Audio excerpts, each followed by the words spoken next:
Welcome, friends. My name is Ensign Eller. I work with Bethany Theological Seminary, a denominationally affiliated seminary with the Church of the Brethren in the United States. I'm currently coordinating this broadcast from Ambler, Pennsylvania in the U.S. Glad to see so many of you online. A few initial housekeeping items. If you notice, Juliet is presenting tonight, but we have two more broadcasts coming up soon. In another week, Steve Finnemore will be with us, and then on December 11th, David Kerrigan. So we invite you to participate in those webcasts as well. And we're looking forward to Juliet starting us off on a good foot. For those of you who are affiliated with the Church of the Brethren or others, we're also offering continuing education units for today's presentation, and I'll provide a link for you to be able to make that CEU request if you would like to receive those afterwards. That'll be a link to a web form where we'll be able to take care of those things for you. Apart from that, I'm really excited to be able to participate and help facilitate tonight's session. And so I want to invite to come online Jonathan Shively, who is the Executive Director of Congregational Life Ministries for the Church of the Brethren, who will be introducing Juliet and also participating in some of the questions and dialogues later. So, thank you, Ed. Good afternoon and good evening. It is a delight to be able to join you all for this first in a series of 3 webinars, which are exploring the theme of pioneering. These are hosted by the Church of the Brethren and organized together with Urban Expression, Bristol Baptist College, and BMS World Mission, and we're really excited about this partnership.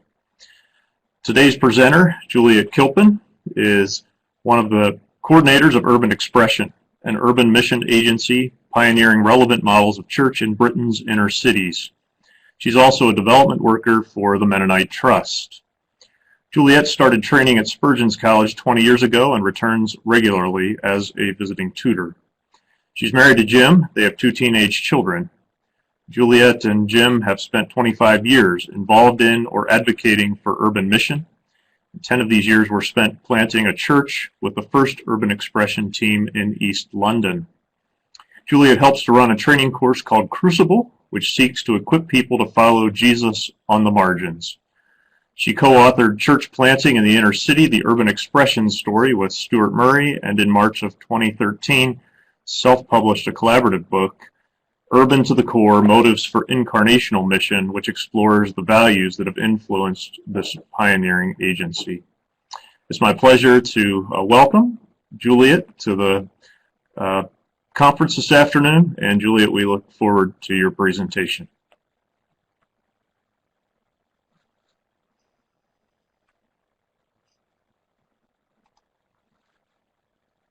Fantastic. Thank you very much, Jonathan, for that introduction. And it's great to see so many people logged in this evening. Welcome to those of you that I know, recognise a few names, lots of names that I don't know on here. So look forward to interacting with you on this webinar this evening.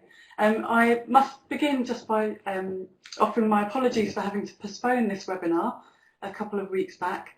I came down with laryngitis and I couldn't talk at all, much to the delight of my family, I'm sure. So thank you very much for joining us this evening at short notice. I hope that you're sitting at home or in your office, wherever you are, that you've got your drink of choice, whatever is appropriate for the time of day that is here.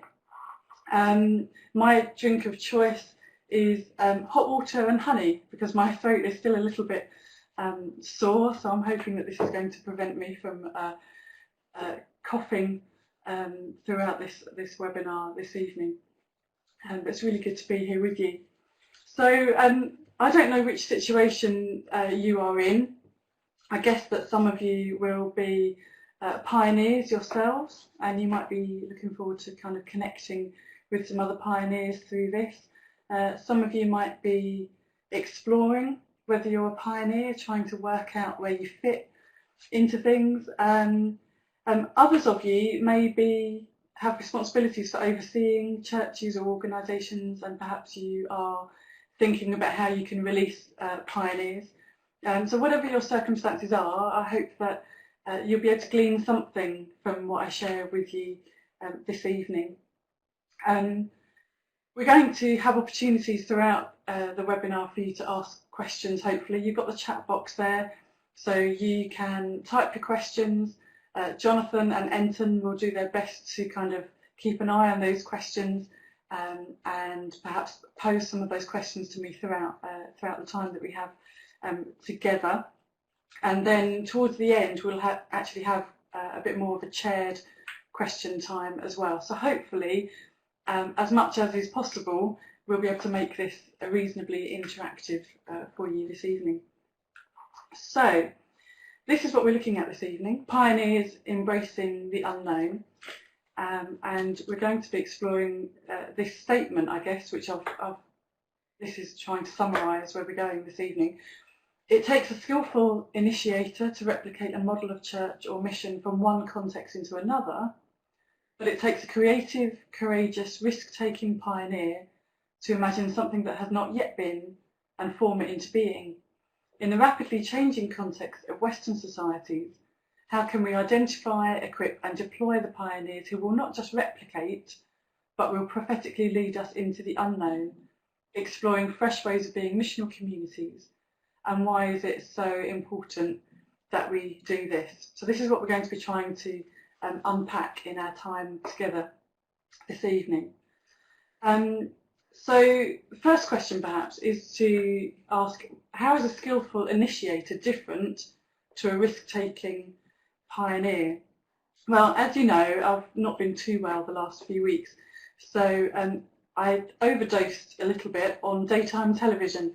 It's not something that I tend to spend much time doing, but I was really quite unwell and spent an awful lot of time lying on the sofa and overindulging in daytime television. And one of the types of television programmes that I did overindulge in a bit too much was some of those television programmes which enable you to look into other people's homes, and especially those ones which are focused on the building of new homes and new buildings. And one of the programmes I particularly like here in the UK is called Grand Designs.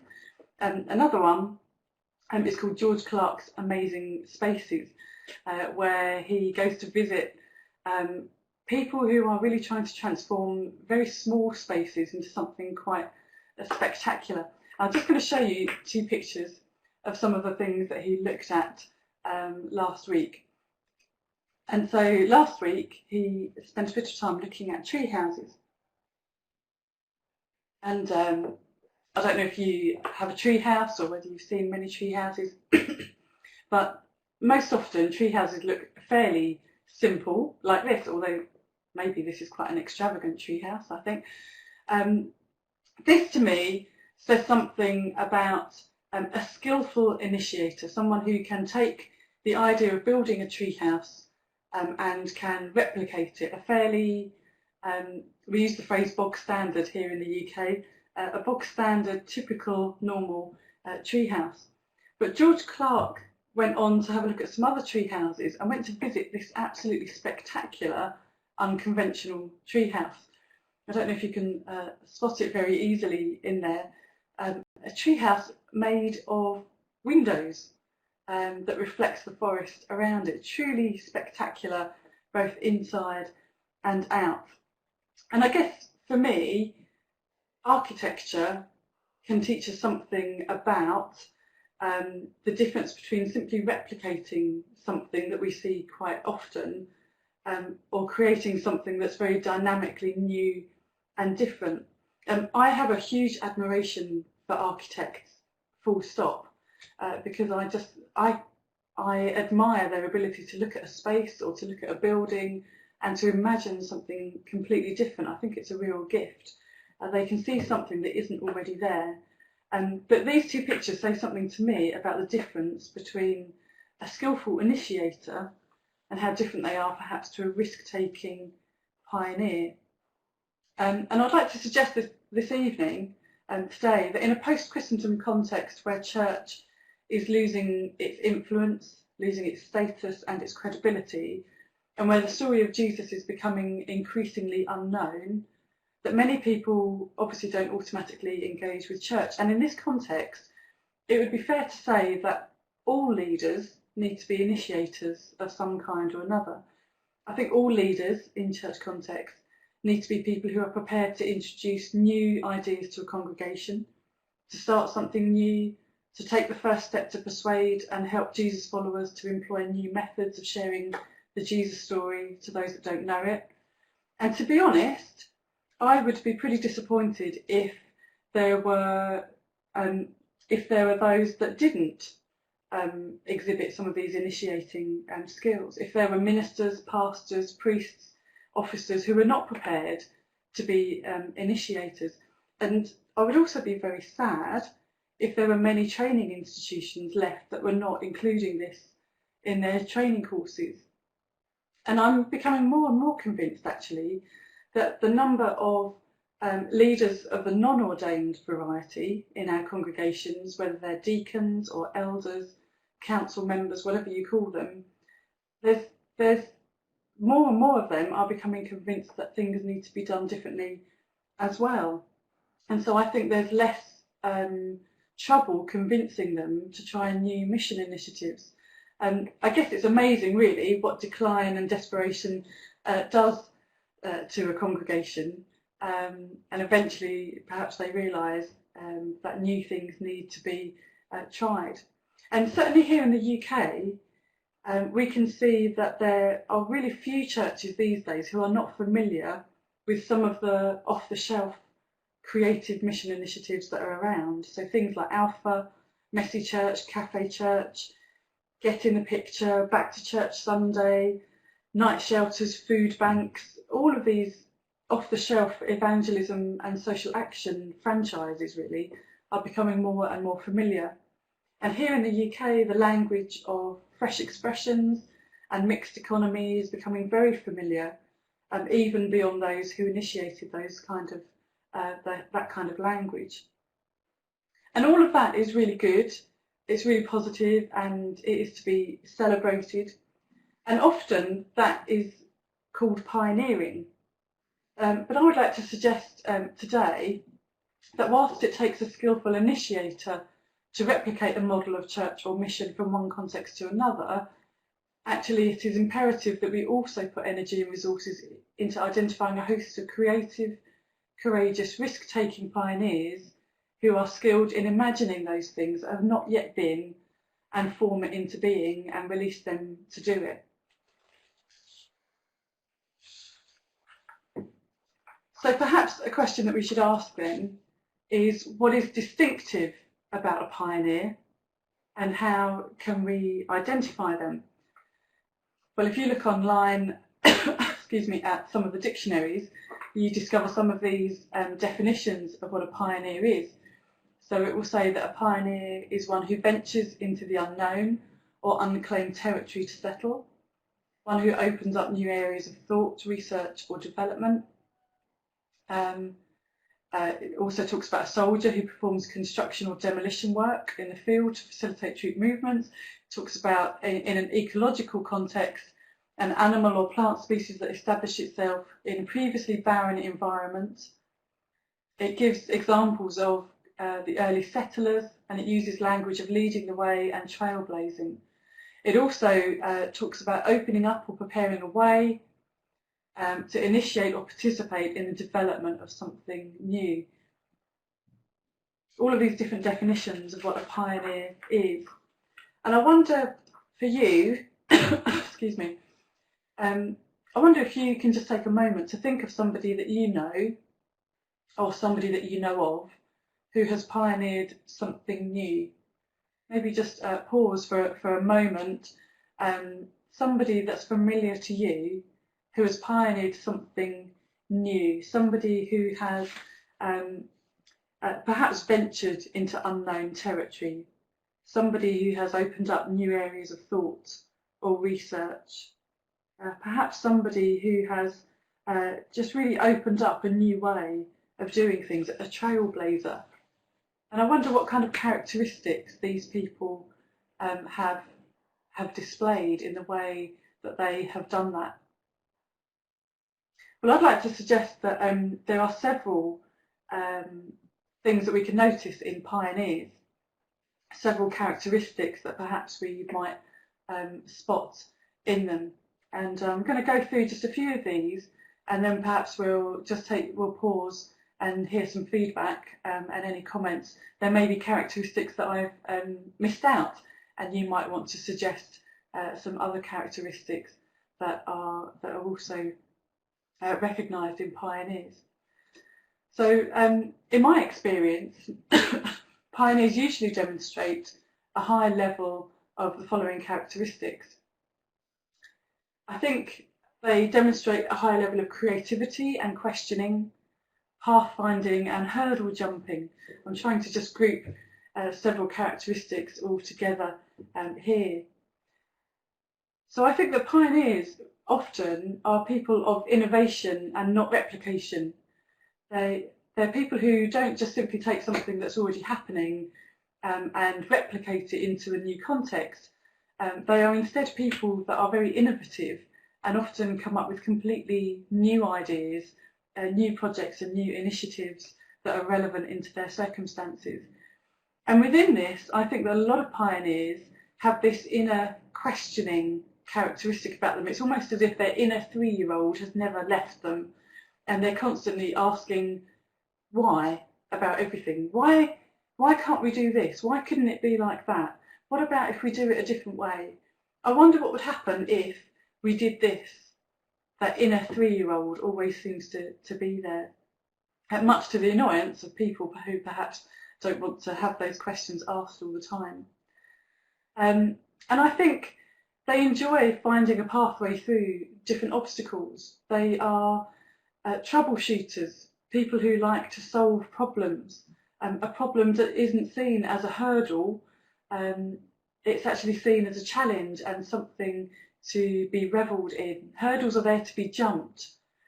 Hurdles don't cause a pioneer to be despondent, because pioneers tend to be can-do kind of people and exhibit a high level of perseverance and tenacity. I think also pioneers exhibit a lot of courage, risk-taking and opportunism in their nature. So they're the kind of people that like to try something new. They're the kind of people who like to be pushed out of their comfort zone. They're the kind of people that don't mind being different. It takes quite a lot of courage to be different and to be seen as being different. Last night at my daughter's secondary school, there was an awards evening, and numerous pupils from the school went and received awards for different sporting activities, different things that they are skilled at. And they had a guest speaker who was there, and she was fantastic. Her name's Molly Hughes. She's just 23, I think. And about 2 years ago, she became one of the youngest British women to climb Mount Everest. And she talked a little bit about her experiences, just an amazing story. And she talked a lot about controlling fear. And I think this is a huge element in being a risk taker, a huge characteristic of pioneers. She talked about the fact that for her to climb Mount Everest, she had to learn to control her fear. And in order to do that, firstly, she sought to understand her fear, to not see it as negative, but to accept her fear and understand where it came from. Secondly, she chose to assess that fear, to look at what was influencing that fear and how relevant and important it was. And then thirdly, having understood it and assessed it, to choose to control that fear, to take a rational approach to it. And because she was able to do that, that enabled her to climb Mount Everest, to conquer some incredibly fearful occasions in that climb, to go into territory where human life can't thrive, into territory where you're foolish to go, and yet she managed to overcome that fear and to take that opportunity. And I think that is another characteristic of pioneers, that they are opportunists, that sometimes when an opportunity comes up where other people may want to spend considerable time assessing whether it's a relevant or safe thing to do, a lot of pioneers are straight in there, seeing the opportunity, assessing things ever so quickly, and prepared just to get in there and respond to the opportunity. I think thirdly, pioneers, in my experience, are strong in the field of teamwork, gathering, and not taking themselves too seriously. And I put these three things together because I think a pioneer shows themselves really by what they manage to do. And I think actually it's almost like, again, a British phrase, the proof is in the pudding. The proof of whether you're a pioneer is actually whether you manage to gather people around you or not. I think a pioneer, their first challenge is to build a team around them and to be somebody who other people enjoy being with. People aren't going to join a team if they're not going to enjoy working with the other people who are there. And I think that's indicative really of the ability to gather people. Jesus, I would like to suggest, was a great pioneer. He was great at building people around him. People wanted to be with him. I suspect that Jesus was quite fun to hang out with, and that people just enjoyed his presence. Perhaps Jesus didn't take himself too seriously some of the time. I do think that actually pioneers are good at keeping themselves in perspective, recognising that they may have strengths, but also recognising their weaknesses and recognising that actually to work in a team is going to produce much more strength. I think pioneers, the best pioneers, are not controlling, but are actually really pleased to work alongside others. Fourthly,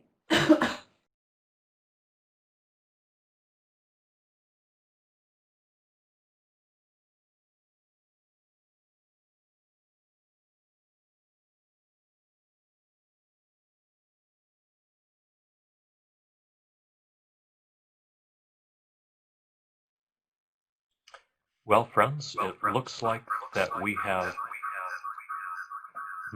feedback. Looks like Juliet has lost her connection. We'll see if we can get her back. Hang with us. We'll be right back with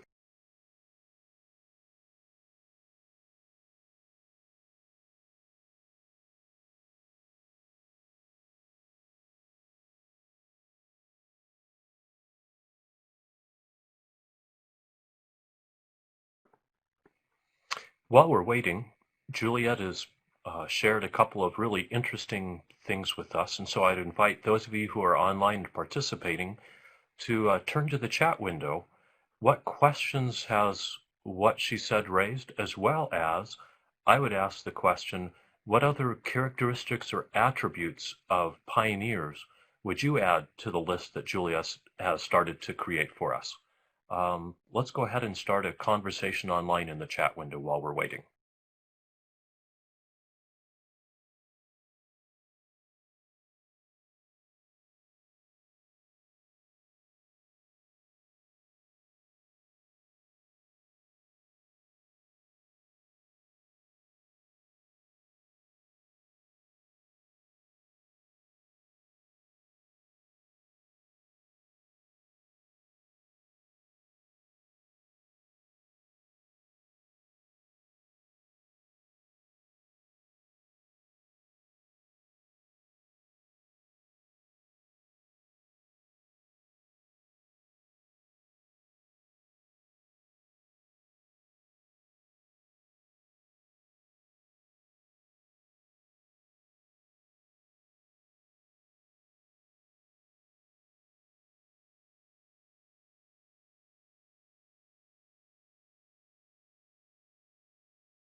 Friends, thanks for your patience. Keep the conversation going. We don't have Juliet back with us yet, but we'll still be trying. So keep the conversation going for a few more minutes, and I'm sure we'll be back soon.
Friends, Juliet is back online, and so we'll be trying to bring her back again. So hang tight. Thank you so much for the discussions you've been having, and we'll catch Juliet up to what's going on as she joins us again. So welcome back, Juliet. I'll let you have time to start your mic and start your camera again. Hi, can you hear me, Enton? I sure can. Lovely. Did you lose me? It looked like your computer completely went offline for a while. Okay, that's fine. Could you give me some idea as to where I got to? Yes. You were here on the slide and talking about the attributes of pioneers. Okay. Go ahead and start your camera when you have a chance to. Juliet will bring you back live. There, I see it coming. Wonderful. And so what I did is, since you were gone for about 10 or 12 minutes, I invited the participants to begin their own conversations about attributes of pioneers, following your lead as far as what pioneers usually are able to demonstrate. And so there's quite a bit of cool conversation, as well as a couple of questions that Jonathan has also been checking, but all of those you'll have to scroll back to see. That's great. Oh, I'm really sorry that you lost me there. Could you just tell me which point I got up to on the screen? The last point that's coming up here is perception. I'm not sure that you were quite there yet. Okay. Yeah. Okay. Just personally, what I remember the most, but it was a minute or two back, was when you're talking about being a 3-year-old in the questioning. Okay. Just because often I am accused of asking too many questions, and so I guess I'm that 3-year-old. So I was still laughing to myself about that. Fantastic. But take a few moments and just jump in where you feel appropriate. Okay, that's fine. Let me just scroll through and see if there are any questions here. Good. And Angie also said you are about ready to talk about perception. So I think you were just about ready to be at the last point on the PowerPoint slide. Well, shall I just finish off those last couple of points then, and then perhaps Jonathan, if you could just be scrolling through and see if there are any particular questions that I could respond to, that might be really helpful if you could do that. Okay, so great. Sounds like a plan, Juliet. Wonderful. So let me mention where we got to then in terms of perception. I wanted to explain that I think from my experience, pioneers tend to exhibit quite a high level of perception beyond their own bubble that they're in. I don't know whether you've kind of met people who seem to live their life just in quite an enclosed bubble of relationships and ideas and perspective. I think pioneers, good pioneers, in my opinion, exhibit the ability to see beyond that. And that might be in terms of awareness of what's going on in other places. It might just simply be awareness of what's going on around the world. It might be awareness of other theological thinking, and the ability to connect those things together and see if something new can come out of that. So a good pioneer, I think, is often drawing together lots of different thoughts, ideas, or relationships, possible partnerships, and drawing them together to see what happens. And then just two final points. I think pioneers often exhibit a high level of solidarity, particularly with those on the margins and those beyond church, those who are often perceived as being outsiders, those on the fringe, those perhaps that we often see as other than us, people who are different. I think pioneers often have a real leaning towards those and want to embrace the other, not hold the other at a distance. And I think this means that they often have quite blurred boundaries, which means that they are quite tolerant of messiness, actually, perhaps more so than some others. And then just the final point here was that I think pioneers often are people who exhibit high hopes and inner doubt, actually. So they have very high expectations and high hopes of what could be achieved if only we did this or if only we tried that. A real passion for trying those things and expecting to see something brilliant come out of that, but that also ends up giving them quite a high level of inner doubt and inner questioning, perhaps an inner skepticism and cynicism sometimes, which often means that pioneers struggle with a constant sense of frustration within them of balancing these high hopes and inner doubts at the same time. And there's a great little video clip which you could look up on YouTube when you get some time. It's called The Incomplete Activist. It's a really lovely little animation, just a couple of minutes long, which a friend of mine, Chris Erskine, has put together. And I think if ever you've considered yourself as an activist or a pioneer, it would be well worth having a little look at that little YouTube clip and see if you can connect and relate to some of those characteristics there. So that's just to conclude those points there about characteristics. So, Jonathan, I don't know whether you've managed to have a little look at some of the questions or some of the points that have come up.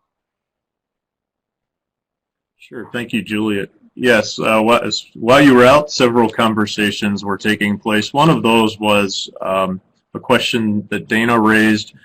She said some of these characteristics of pioneers seem like inherent personality traits, and so she's wondering, are they learnable? Okay. That's a really good question, actually. My final point from this slide, before moving on to the next one, would actually be that I don't think that these are purely personality types, actually. I think they are definitely characteristics that some people might exhibit more than others, but in my experience with urban expression, I think we have some pioneers who are extroverts, we have some pioneers who are introvert.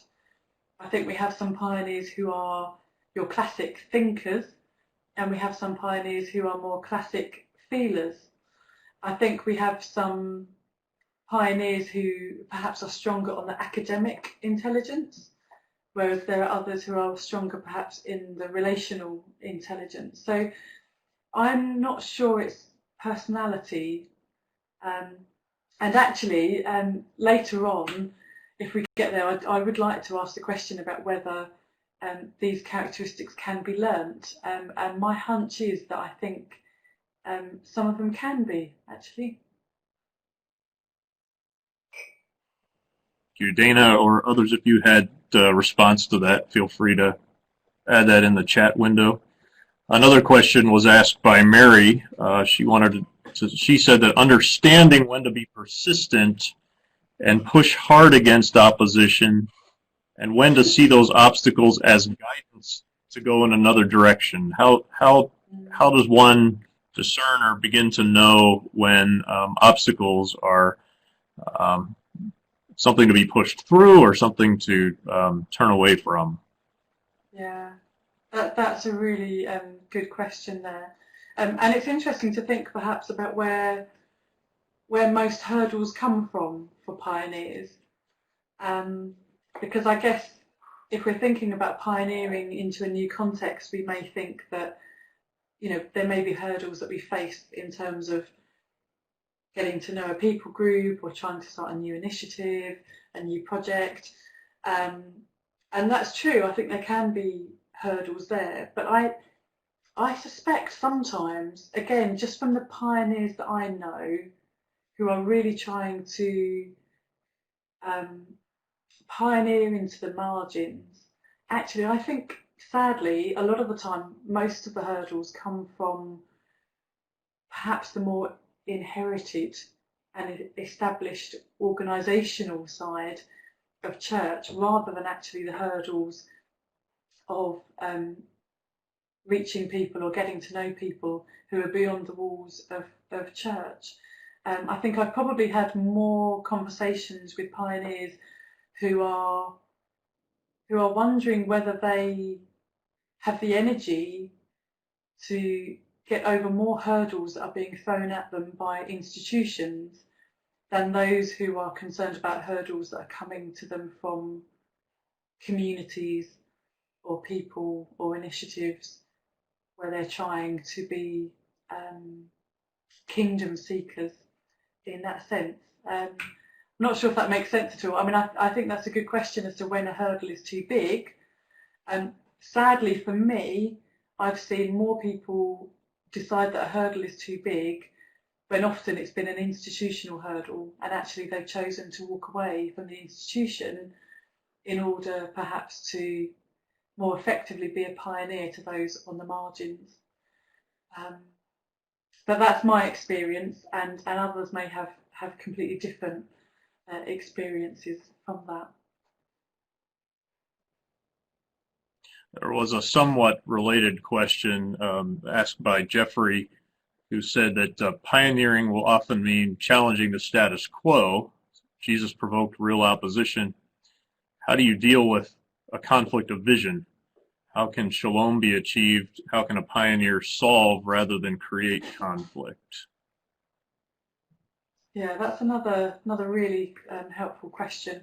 I think, well, I sometimes say that one way to spot a pioneer in your congregation is to find the troublemakers, because often I think pioneers do cause a bit of trouble, actually, because they're always asking the questions, they're always pushing the boundaries, they're always wanting to see things being done differently. And sometimes actually troublemakers have a lot of potential as pioneers, but while they remain within their situation, perhaps all they're going to do is cause conflict. And so one creative solution actually is often to let the troublemakers free to do what it is they feel they are being called to do. I think one of the mistakes of pioneers, some pioneers, is that they try and change an organisation, a congregation, an institution, to try and make it become something it cannot become and shouldn't become. And actually they may do damage to that organisation, that congregation, that institution. And perhaps the more effective thing would be for them to amicably separate so that they are free to start their new thing, but to keep in relationship so that the new thing can inform the inherited, and that they can actually have continuing dialogue and learning from one another. But yes, I think it's a hard question to know, when to persevere and try and change something, or when actually to remove yourself from that, to give yourself enough distance that you are free to start something new, and then let the two inform one another. So yeah, that's a good few questions there.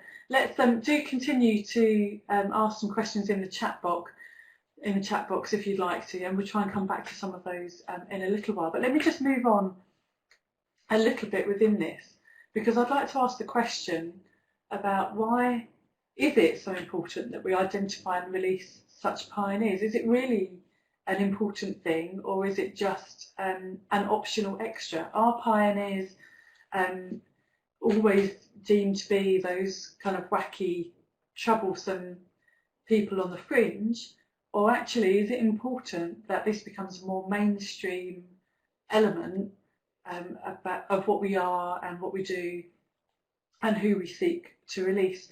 And I'd like to use an example that a friend of mine, George Lings, has used.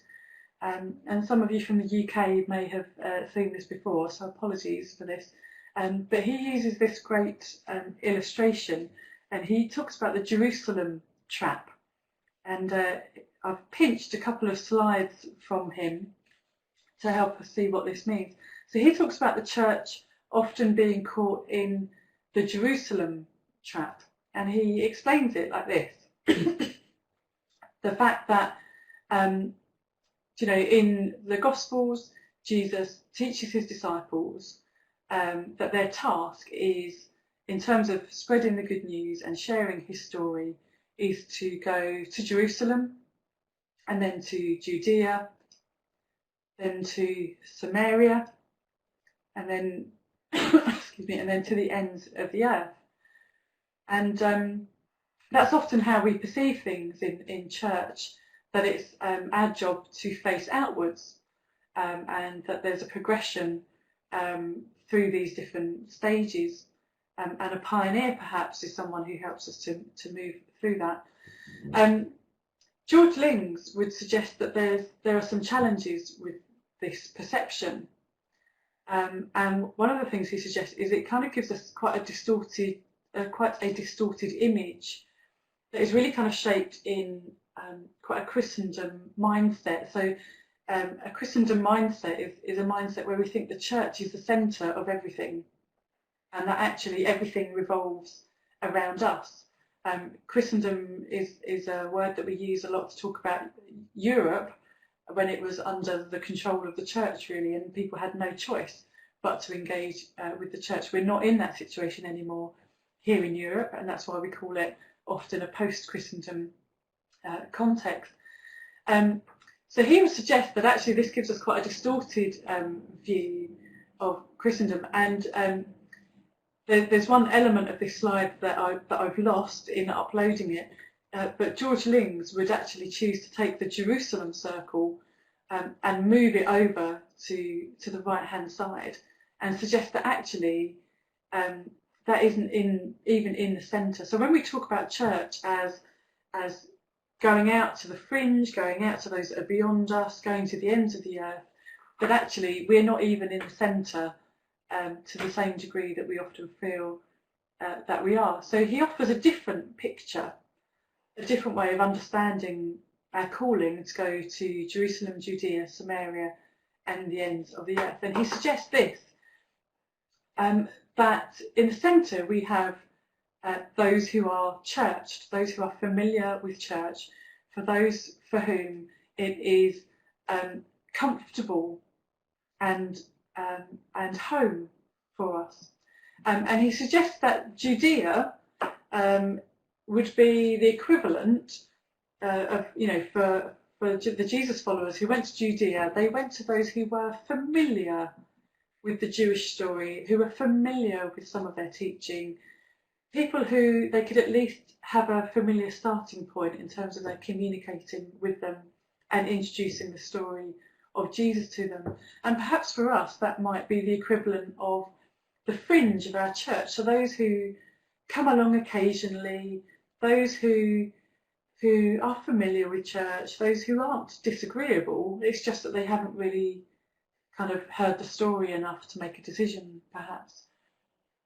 And then he suggests that actually these two, they collude with each other quite nicely. They're in relationship with each other. It's not a negative thing, but actually there's free movement between those two areas. He then goes on to say that that isn't enough in terms of our reaching the majority of people. And this, I think, was definitely true in the UK context. I think it may feel slightly different to those of you in other parts of the world, and perhaps especially in the States. But for us here in the UK, it certainly feels that then the shape goes like this. That Samaria, for the disciples, might have felt as if they were going to those who were really quite disagreeable to what they wanted to talk about, to the good news that they were sharing. And for us, perhaps, we might think of those who are de-churched, so those who have perhaps seen enough of church but who have rejected it, those who are de-churched, those who say, no, we're in disagreement, this isn't for us. And then he would suggest that you have the ends of the earth, and this is that section of society who really are not churched at all. And again, for us in the UK, this is becoming really a significant and very sizable part of our population. He talks about that as being the unthinkable, those who we couldn't even think about how they would fit into our churches, couldn't even begin to think about how church would have to change in order to be relevant to these people. And so perhaps we choose not to think about that, but instead just to be comfortable with the fringe and those who are perhaps more familiar with what we do. And then George would go on to say that often, we when we talk about then being outward focused, actually the distance that we need to be travelling out in order to be outward focused is far greater than perhaps we've often given credit for. Now, all of these journeys, all of these people groups are hugely important, and God wants to be known to all of those people groups. That's without a shadow of a doubt. And all of those journeys, whether you're reaching the church, the free de-churched or the non-churched, or whichever language you want to call it, all of those journeys really, really matter. However, certainly for us in the UK, and I think across Europe, we're having to come to terms with the fact that most people now actually live in Samaria and to the ends of the earth. That is where the vast majority of people are. And so being equipped to reach these people in the context of Jerusalem and Judea often feels inadequate. Actually, being in Jerusalem and Judea tells you very little of what it's like in Samaria and the ends of the earth, and doesn't really give you much advice on how to get there. And maybe the journey to Samaria and the ends of the earth actually looks very different, and therefore needs pioneers to help us to be able to find pathways through to these people groups, pathways over the hurdles, troubleshooting all the different issues that we have to come to terms with in order to reach those different groups. I'm going to pause in a moment to see what you think about this, and to see whether you think that that's relevant in your circumstance or not. But that's certainly just one way of understanding perhaps why pioneers are so important, and why perhaps we want to be thinking about how to release them more and more. And just two examples perhaps of pioneers who took this route from the New Testament. So one example would be Philip, who in Acts 8 we read the story that after Stephen was stoned, the disciples scattered, really, the church scattered. Philip ends up in Samaria and meets some quite interesting people who probably stretch his theology a little bit, and probably perhaps make him stretch his boundaries, and quite possibly cause him a little bit of mess in his thinking and in his actions. So one of the people that Philip meets in Samaria is a magician, a sorcerer, who perhaps has some questionable motives as to why he's interested in the good news, and certainly processes some interesting ideas about the powers that he sees being used.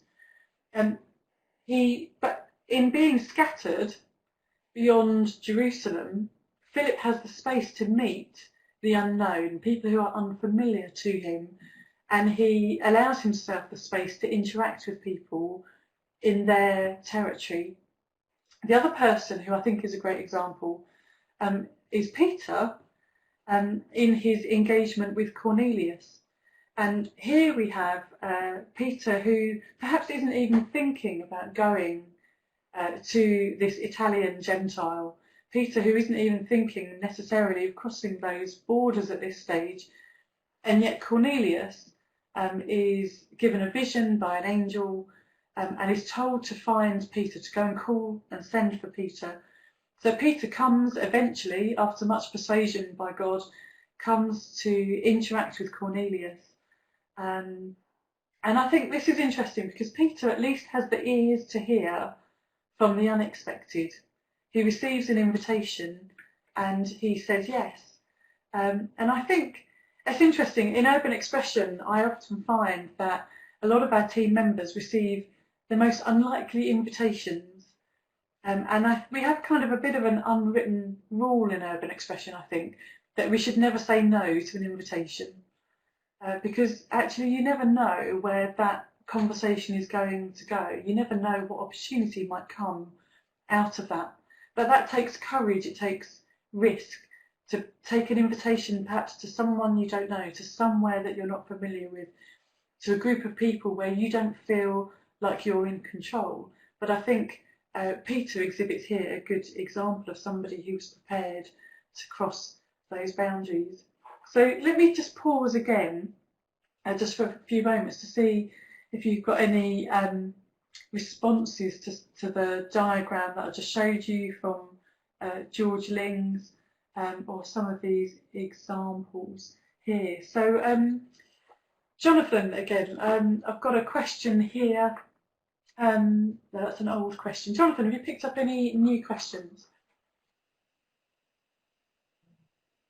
I haven't picked up any new questions. There's been an interesting conversation going on in the chat box about how one moves from circle to circle, from fringe to Samaria. What needs to be learned? How does one, a pioneer in particular, is prepared for that movement, or is it in the courage and risk taking that individual is,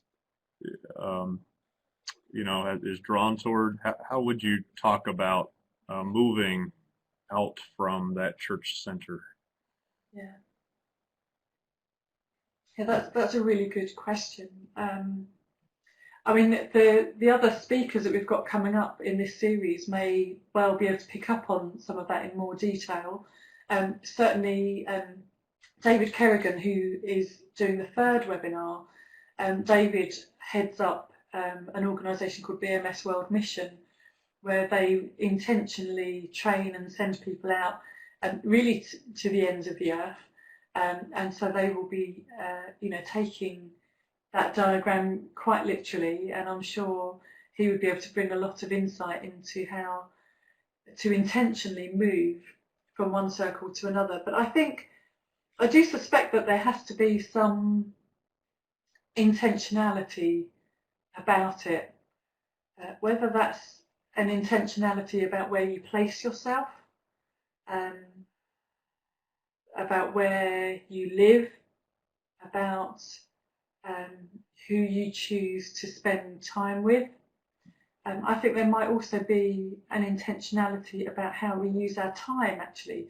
I often feel that, churches, I love the church, and I think churches are fantastic at creating community, and they almost do it so well that they prevent people from getting to know people beyond the church community. There's so much going on in church life that you could really spend every spare hour that you have involved with other Christians in your church community, and that's really special. It's a real gift. There's much that can be appreciated about that. That's a wonderful context for discipleship and learning. However, it also means that you don't have time to get to know anybody else. And I think largely churches often become quite reasonably monocultural. I know that there are certainly exceptions to the rule, but churches often can become fairly monocultural. And so I think actually to be intentional about allowing yourself time to go to somewhere where perhaps you feel out of your comfort zone, simply with the just simply in the hope that you might get to know people beyond your own circle in order to be able to respond to whatever God might be doing at that time. I think that's a real gift. Certainly some of our Urban Expression team members have done that. They're fortunate in that, in their first year or two or three, they perhaps don't have much institutional church to organise. So they have a lot of time on their hands to simply choose to intentionally be present in different places.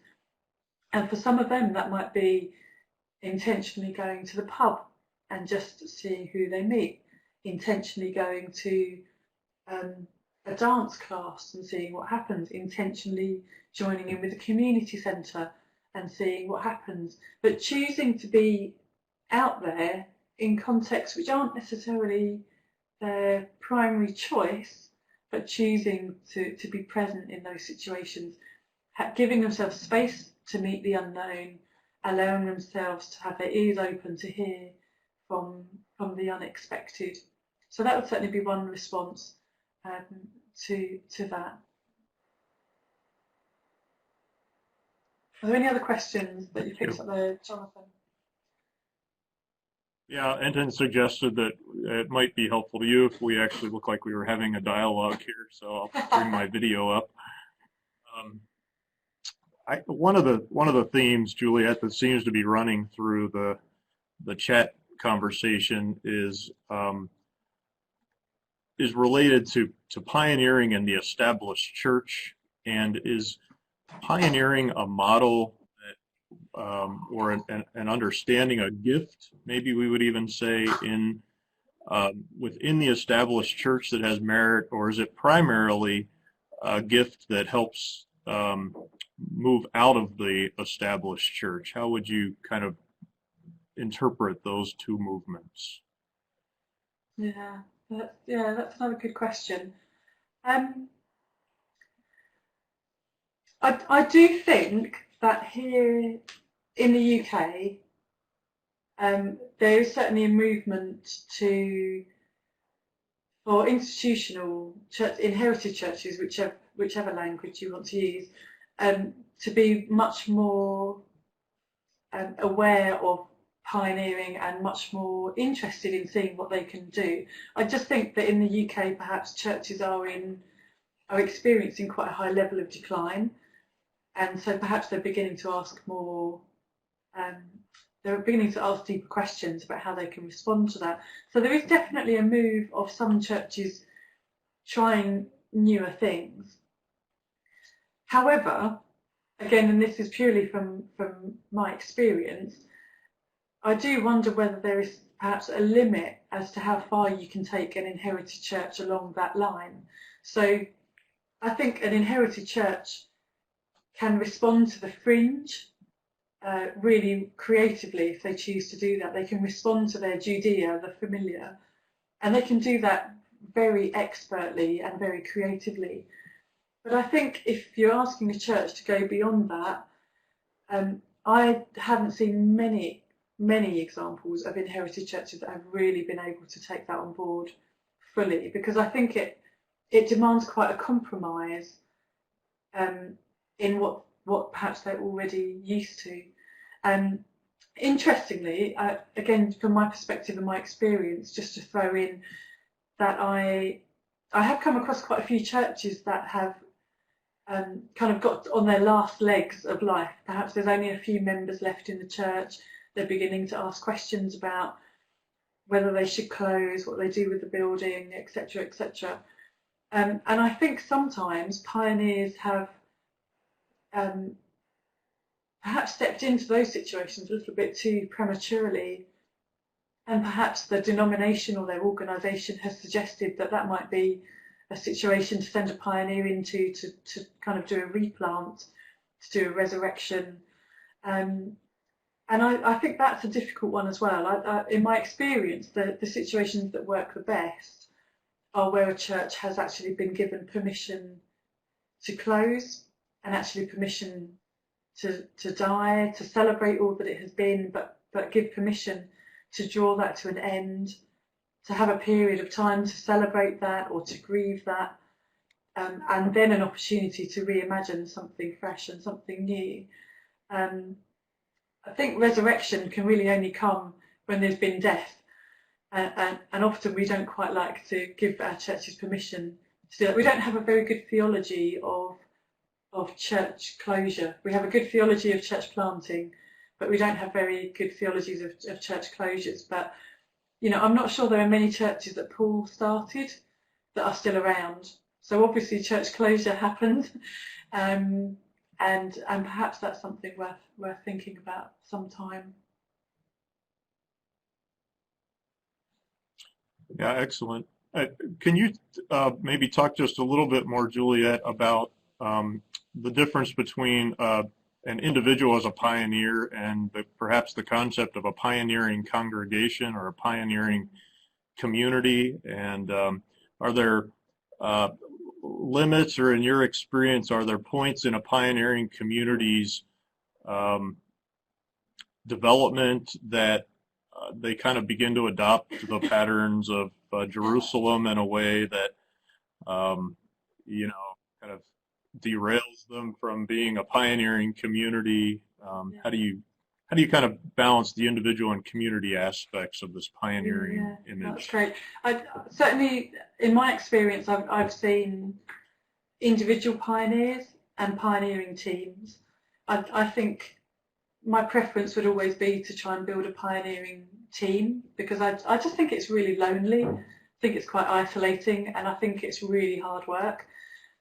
So to be a pioneer on your own, I think is incredibly challenging. But I think there are, just one or two people that you come across who just seem to be able to do that. Although saying that, I think they're often very quick at gathering people around them, to be honest, which is brilliant. So I think I would always go for teams, because it creates a balance of gifts and skills. It also creates that kind of synergy, that sense of being on an adventure together, the sense of being able to support one another through good times and hard times. But I think you're right. I think for every team, if they're genuinely seeking to create Christian community, whether you call that church or whatever language you're comfortable with, if they're seeking to create that community, I think that inevitably brings about some level of maintenance, of sustaining that community and maintaining it. And I think that's where there are some transitions that have to happen, that team transitions to church. That might be an easy transition, or it might be a transition that needs a little bit of guidance and help. And then also I think that there are some pioneers who are really able to make that transition. Perhaps they are pioneering pastors who have the ability to pioneer and then transition into that more maintaining entity, and they can transform into that, and they can journey on with that perfectly well. I know for myself, I certainly learned a lesson in urban expression that when I'd been involved in planting a church with my husband Jim, after a number of years, it was the right thing for us to move on, because I think we're the kind of pioneers that have to start something and then move on and do something else. I think we're not completer finishers, and so I think that there are different types of pioneers, and perhaps that's part of the learning process for any pioneer to discern what kind of pioneer perhaps they are, and perhaps there are people that can journey with them to help them discern the kind of pioneer that they are. And I just wonder, Jonathan, I've just got a couple of final things to throw in about perhaps how we can equip and deploy the pioneer. So shall I just do that, and then we can wrap up with some final questions at the end? Yes, it would be great for you to go ahead and do that. Okay, so the final bit of our time today, I'd just like to ask a question about how we can equip and deploy pioneers, and just some tips, some suggestions really about how we might do that. And hopefully this might be relevant for all of us. If you're a pioneer, it may well be that you attract other pioneers, and you may need to think about how you can equip and deploy them. Even if you're not a pioneer yourself, you may want to think about how you can be releasing others and what you can be looking out for as you do that. So I'd like to suggest just 6 things that we can be doing. So the first one is this. I think it's really important that we anticipate change. So I guess a question to ask is whether you want your church or your organisation or your team to change, to go to the next level, whatever that means, or whether you want things to remain the same. If there is a genuine desire to change, then that means that you can be really excited about the questions that a pioneer will raise for you. That pioneer with the inner 3-year-old, that can actually be a really exciting thing. And if you take a pioneer on, if you engage in dialogue with a pioneer, you can be looking forward to that change and that challenge that they will bring to you. And perhaps for your organisation or your church, it might be really important that you take on a game changer, that you take on somebody who's really going to shake things up. And if you do that, then it's just really healthy to be anticipating the change. Don't take on a game changer or a pioneer and then get frustrated with the questions that they're going to ask, because that will just frustrate you, but it will also frustrate the pioneer. I'd also like to suggest that we can equip and deploy pioneers by exhibiting flexibility and trust. I think most pioneers need, or they thrive on flexibility, the freedom to have space to think about what they're doing and to develop new ideas. And I love those organisations. I think Google is perhaps one of those that allows their staff to have 20% of their time free to develop whatever they're interested in. Whatever idea they've got, they have that time just to invest in that and to see what happens. I love that expression of flexibility, but also that expression of trust that those kind of organisations show to their staff, that, we don't expect you to have to be accountable for all of your time, but actually for this amount of time, we trust you that if we let you loose, you are going to be thinking of something good and wholesome and worthwhile, and we just simply trust you to get on and do that. And I do wonder sometimes whether in our Christian organisations, in our churches, we can embrace that ethos a little bit more. Actually, sometimes it is it's helpful for pioneers to have that little bit of space, not quite boredom, but that space where their brains are just freed up, and gives them that space to think of new ideas that have been at the back of their head to come to the forefront. I think as well, another thing that we can do to release and deploy pioneers is to give permission. And I think perhaps this is where people who are not necessarily pioneers, perhaps people who are really key in our denominations and in our organisations, can be real permission givers, and can give real freedom to people to explore new ideas. Even the best pioneer, even the most experienced pioneer, if they're in a new situation, may not feel that they have the freedom to suggest changes or to raise questions or to make comments. And it may be that actually a leader or someone in a position of authority has to invite them to have the freedom to make those comments. That might be something that can be done on a one-to-one basis, but they perhaps do need to have the confidence built that their ideas are going to be welcome. A lot of pioneers have their ideas shot down very quickly, and so sometimes it's worth reassuring pioneers that isn't going to happen in this context. I think also pioneers can be helped when people are watching for and responding to their aptitude. So, for example, a pioneer may start in one particular role, but you may find that they end up excelling in a different role, or they may end up creating an entirely different role for themselves.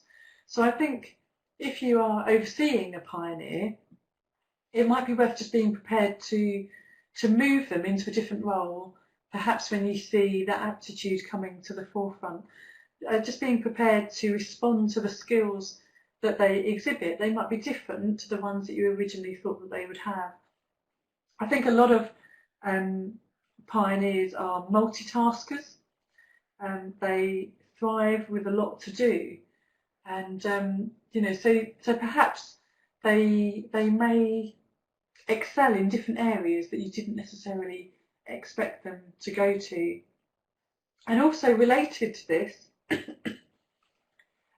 is just to be aware of boredom for pioneers. I think boredom, too much boredom, can be a real enemy for a pioneer, because they often are, like I said, multitaskers. They like to have lots to do a lot of the time, I think.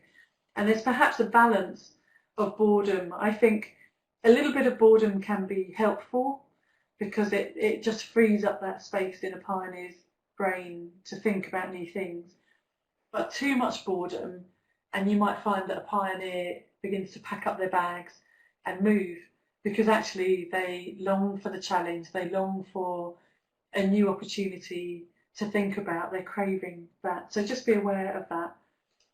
And then finally, I'd like to suggest that it's helpful to always reward initiative for pioneers.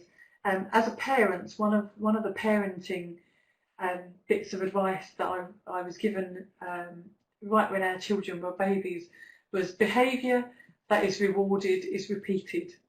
Behaviour that is rewarded is repeated, and I think that's certainly true with children, and I think that may well be true for pioneers as well. The temptation is that if a pioneer tries something and it fails, that they may well be disciplined for that, or perhaps they will be reprimanded or just be made to feel bad because their initiative didn't succeed. But I think actually mistakes and failures, I heard this quote, mistakes and failures are often just misinterpreted moments of genius. And failure is the waiting room of success. I think they're two great quotes. And so I think that actually, even if our pioneers try something and it doesn't work, it's helpful to still reward them, or still to affirm them for what they have tried to do, help them to learn from why it didn't work, to reflect on that, but still to reward and to encourage them. And with that in mind, just one final thing here. There's a picture which I really like, and I know one or two who are here on this webinar will have seen this before, but perhaps some of you won't have seen this. And so just take a quick look at this picture and just see what the artist is doing. What is the artist painting in this picture? It's a painting that's by René Magritte.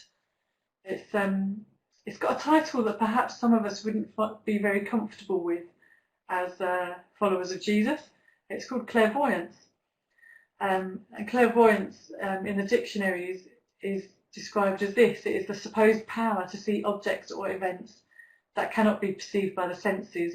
It's an acute intuitive insight or perceptiveness. Now, we may not feel comfortable with that, the use of that language, but there's another word that perhaps we might feel more comfortable with, and it's this: perspicacity, which is not very easy to say, but it's the quality of having a ready insight into things.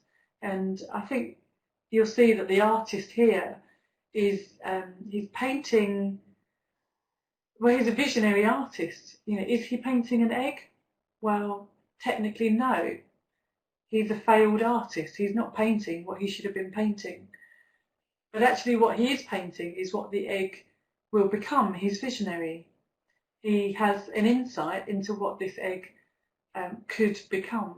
And I think for me, this picture says something quite profound about the task of pioneers and what most pioneers are often trying to do. And perhaps that's, you know, it causes frustration for some people, because they're saying, well, you should just be painting the egg. That's what we've told you to do. That's what we're paying you to do. You should just be painting the egg. Whereas in reality, they're painting what that egg could become. And so I'd like to suggest that that's a little sense of pioneers. And, you know, I do think actually that pioneers could be created. I think if we create the right atmosphere that pioneers, that people can pick up more of these skills. There's a school here in my town, and it's a secondary school, so it's for pupils aged 11 to 16, and it's called Sports Academy. And their underlying ethos is that they want to have sport for all. They want to encourage all of their pupils to engage in sport. But it's not only a school for sporty children to go to, it's also a school which just takes children from anywhere in the town, which means that they get a whole host of children. Some of them love sport, some of them go to school absolutely detesting sport. But the school's approach is that they seek to find a sport that every pupil will enjoy. So the pupils don't all have to do the same sport, but the school seeks to find a sport that each pupil will eventually enjoy. And we've certainly witnessed that, you know, there are pupils going to this school who have no intention at all to join a sports team of any shape or variety, and yet by the end of school they have found a sport that they enjoy. They regularly join in, they're part of a team, they're fit and healthy, and the school has really managed to bring this ethos and teach these children a love of sports, even though they didn't begin with that. And so, just in conclusion, I would suggest that I think when it comes to releasing and equipping pioneers, perhaps there is more that we could do to really be drawing pioneers into that awareness and equipping them for that. And so, just in conclusion, before we take a few more questions, you know, I hope that you can see that it does take a skillful initiator to replicate a model of church or mission from one context into another, and people with such skills are really to be celebrated and released. But it does also take a creative, courageous, risk-taking pioneer to imagine something that has not yet been and form it into being. And in our rapidly changing context of Western societies, I do think that there are practical steps that we can take to identify, equip and deploy pioneers who will not just replicate, but will prophetically lead us into the unknown, exploring fresh ways of sharing the Jesus story and forming gospel communities of Jesus followers. So we have, I think, just about 5 minutes left. So Jonathan, I'd like to invite you back in and see if there are any final questions for us to be exploring before we finish. Yeah, we'd be glad to take some final questions. I just out of curiosity, up on your menu bar, participants, at the top of your screen, there you'll see a little raised hand icon. If you click on that, you'll find some buttons that say agree and disagree. I was just curious, if I were to ask the question, I consider myself to be a pioneer, how many of you would agree with that statement and how many of you would disagree with that statement? Jonathan, I might add that you have to click the drop-down arrow to the right of the raised hand to find the agree-disagree options. So I'm seeing a lot of people are finding it, but for those of you who are frustrated, that'll give you a chance to switch. Yeah, it seems like most have found it, and if you look in the little participant window, I think you see the number of green check marks there, green circles around check marks. So you've either built a case that resonates well, Juliet, with our gathering folks, or you've convicted some people about their calling today. Are there other questions that you'd like to ask Juliet at this time?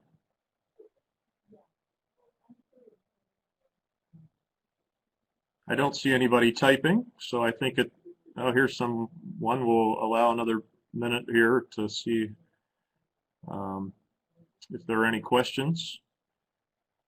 And I'm not seeing any coming forth, so I'd like to thank Juliet for her leadership today and for these very insightful descriptions of pioneering and leadership. I hope that for each of you that have been a part of this seminar, this webinar, that you've been able to take away an affirmation or perhaps an invitation to participate as a pioneer in the ministries of Jesus. And before we go then, I think Enton has a few kind of wrap-up details. And so with gratitude to Juliet, I will step aside and invite Enton to close us out.